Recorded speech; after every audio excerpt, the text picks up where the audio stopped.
Un santo para cada día.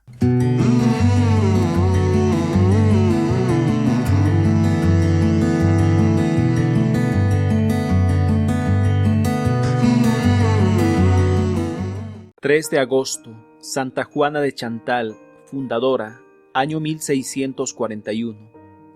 Esta santa fue la más activa colaboradora de San Francisco de Sales en la fundación de la Comunidad de las Hermanas de la Visitación. Nació en Dijon, Francia, en 1572. Era hija del presidente del Parlamento de esa región, el señor Frémont, hombre muy distinguido y apreciado. Su santa madre murió cuando la niña tenía apenas 18 meses, y toda la educación de la futura santa en sus primeros años corrió por cuenta de su padre, el cual supo encaminarla hacia la consecución de una gran personalidad. Cuando la niña tenía apenas unos 8 años, llegó a su casa un protestante, el cual decía que no era posible que Dios convirtiera una hostia en el cuerpo de Cristo.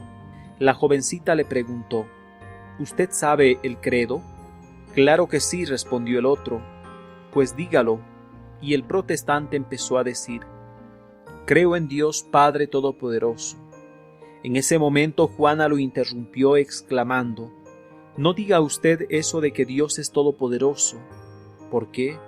Porque si Dios no puede hacer que una hostia se convierta en el cuerpo de Jesucristo, ya Dios no es todopoderoso. El otro no fue capaz de responderle. En 1592, al cumplir Juana sus 20 años, se casó con el barón de Chantal, un aguerrido militar, que poseía un castillo cerca al de la familia de la joven. En adelante ella se llamará la señora Frémont de Chantal. Su matrimonio transcurrió felizmente por 9 años, y tuvieron un hijo y 3 hijas. Pero en 1601 el esposo salió de cacería y a uno de sus compañeros se le disparó el arma y lo hirió mortalmente. Y ya moribundo el señor Chantal hizo jurar a Juana que no tomaría ninguna venganza contra el que lo había herido, y murió santamente. Ella quedaba viuda de solo 29 años y con 4 hijos pequeños.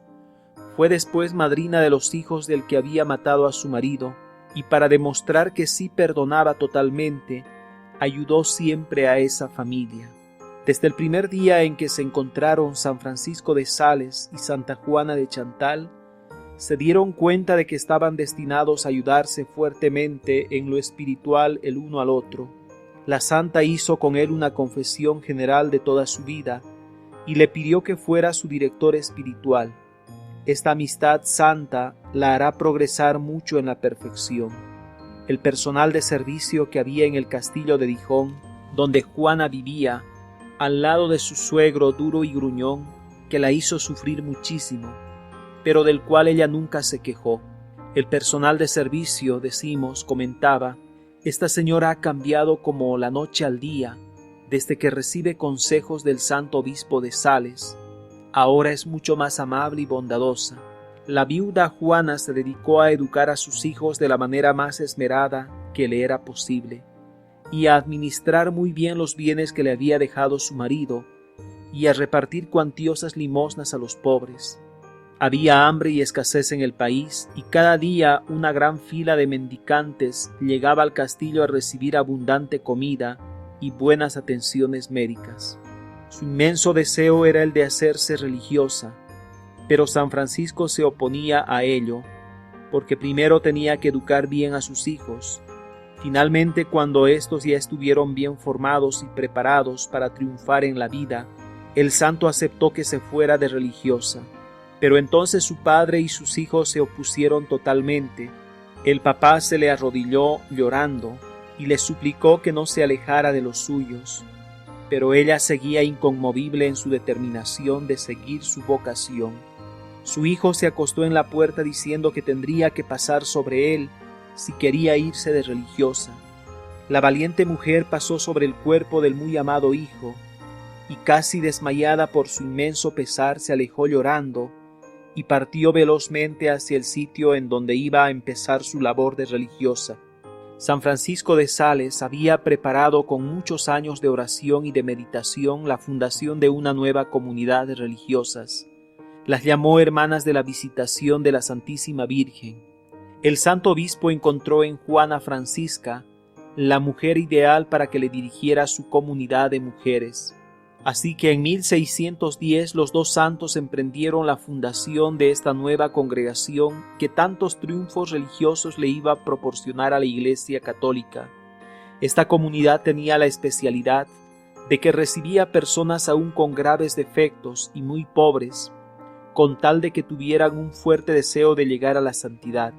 San Francisco repetía que cada casa religiosa es un hospital de almas, a donde acuden quienes tienen el alma enferma, pero desean conseguir su curación espiritual.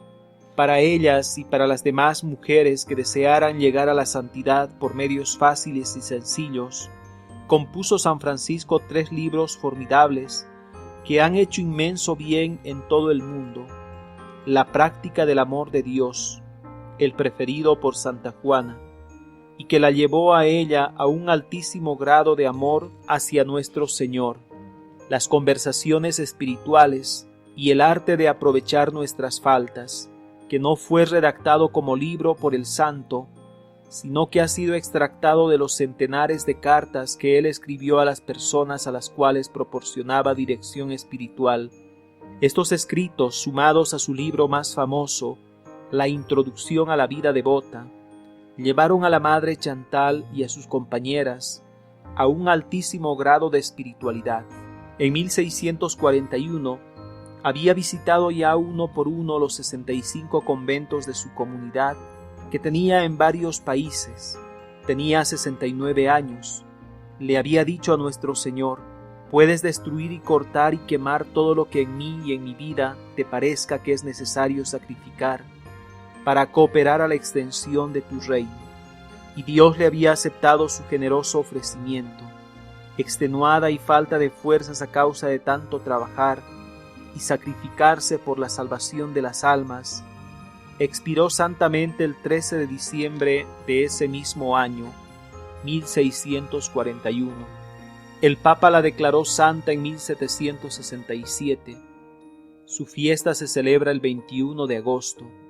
Que Santa Juana nos consiga de Dios la gracia de dedicar totalmente nuestra vida y nuestras fuerzas, capacidades, a propagar el reino de Dios y a conseguir la salvación de muchas almas.